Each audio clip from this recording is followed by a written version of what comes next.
I thought I was walking into the happiest day of my life. Instead, I walked into the biggest betrayal of my life. And what I did next made sure they would never forget it. That's how it began. My name is Emily, and 2 years ago I thought I had everything I ever wanted. I was engaged to the man of my dreams, Jason.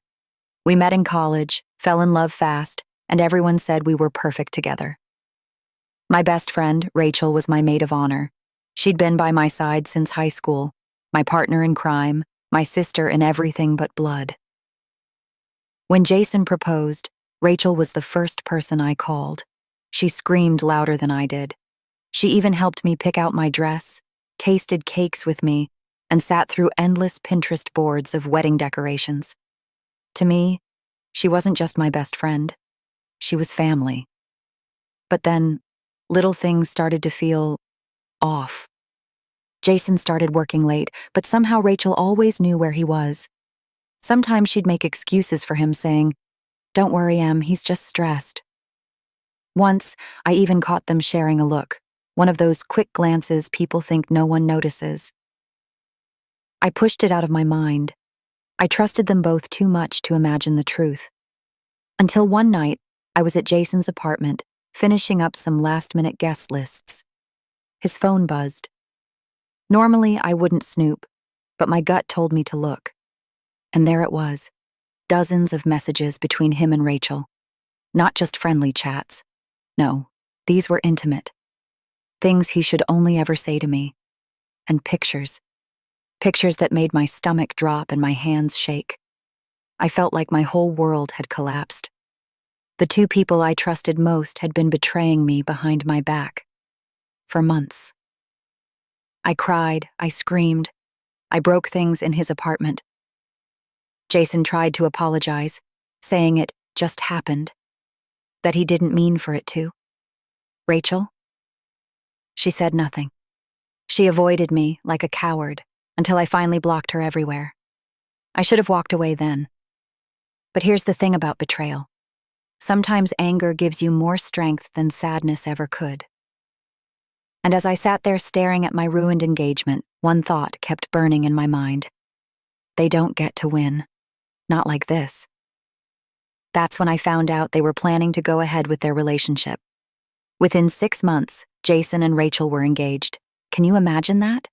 The man I was supposed to marry walking down the aisle with my best friend. That's when my plan for revenge began to take shape. The moment I saw their wedding announcement pop up on social media, I knew I had to do something. Not to get him back. Not to win Rachel's friendship again. No. I wanted them to feel the humiliation and betrayal they had forced on me. Step 1 was information. I still had mutual friends with Rachel, so I started asking innocent questions, pretending I was happy for them. People love gossip, and before long I had all the details, the date, the venue, even the seating chart. The wedding was being held at a fancy country club just outside the city. A picture-perfect ceremony with white roses, a live band, and over 100 guests. And I thought to myself, perfect. If they wanted an audience, I'd give them one. But I didn't want to just show up and cause a scene. That would be too easy, too predictable. I wanted something they would never see coming. So I planned every detail. I had a copy of Rachel's old maid of honor speech, the one she had written for my wedding. The wedding that never happened. I edited it, twisted it, and turned it into a confession. A story that laid out everything. The lies, the cheating, the betrayal. Then came the question of how to deliver it. I couldn't exactly waltz in and grab the mic, but I knew someone who could help. An old friend from college now worked as a DJ and sound engineer. With a little convincing and a little money, he agreed to sneak my speech into the playlist. Right before their first dance. The day of the wedding, I dressed in a simple black dress. Nothing flashy, nothing that would draw attention. I slipped in among the guests easily. After all, no one questions a woman in a nice dress at a wedding. Everyone assumed I was a distant cousin or coworker. I watched as Rachel walked down the aisle in white, her arm linked with Jason's. My stomach twisted, but I stayed calm. Their vows were full of lies about loyalty, Honesty, forever. I almost laughed out loud. Then came the reception. People were drinking, laughing, taking photos. Jason looked smug. Rachel looked radiant. They thought they'd won. And then the music stopped. A hush fell over the crowd as a familiar voice came through the speakers. My voice. At first, it sounded like a normal speech. Today, I want to celebrate the happy couple. But before we raise our glasses, I think everyone should know the truth. Gasps echoed through the room as I detailed everything. How Rachel had pretended to be my best friend while sneaking around with my fiancé. How Jason had lied to me while planning a future with her. Every word was true. Every word undeniable. I ended the speech with the words, "This was supposed to be my wedding, but you turned it into your circus, so enjoy your marriage, built on lies, because everyone here now knows exactly who you really are." By the time the speech ended, Rachel's face was pale. Jason looked like he wanted the ground to swallow him whole, and the guests were whispering furiously. Some even got up and left, but I wasn't done yet. The chaos after the speech was everything I'd hoped for. Jason tried to grab the mic, shouting that it was a prank, but no one believed him. Rachel burst into tears, running out of the room while her brand-new husband chased after her.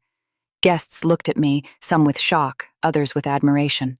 One older woman even whispered, "Good for you, sweetheart." That moment alone was worth everything. But the true revenge came in the days that followed. Videos of the speech surfaced online.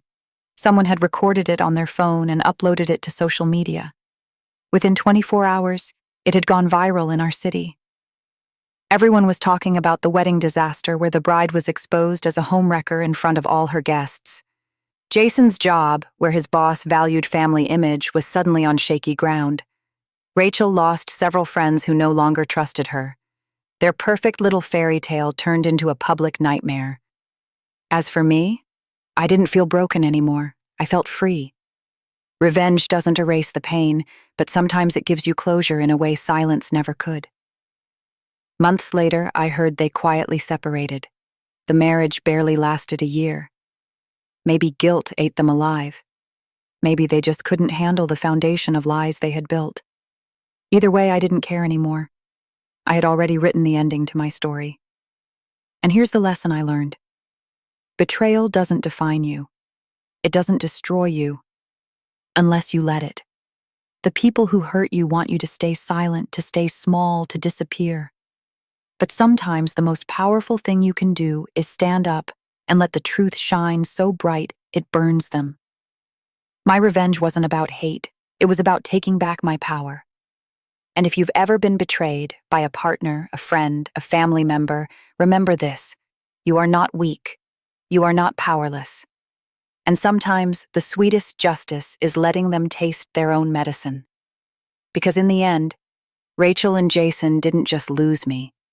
They lost their dignity, their friends, their peace. And I walked away stronger than ever. That was my story. And if you've been betrayed, I want you to know, your story isn't over. The best revenge is living well. But sometimes, the second best revenge is reminding people that actions have consequences. So the next time someone thinks they can play with your trust and get away with it, remember me, standing in that wedding hall, turning their fairy tale into a nightmare, and smile because karma has a funny way of showing up right when it's needed most.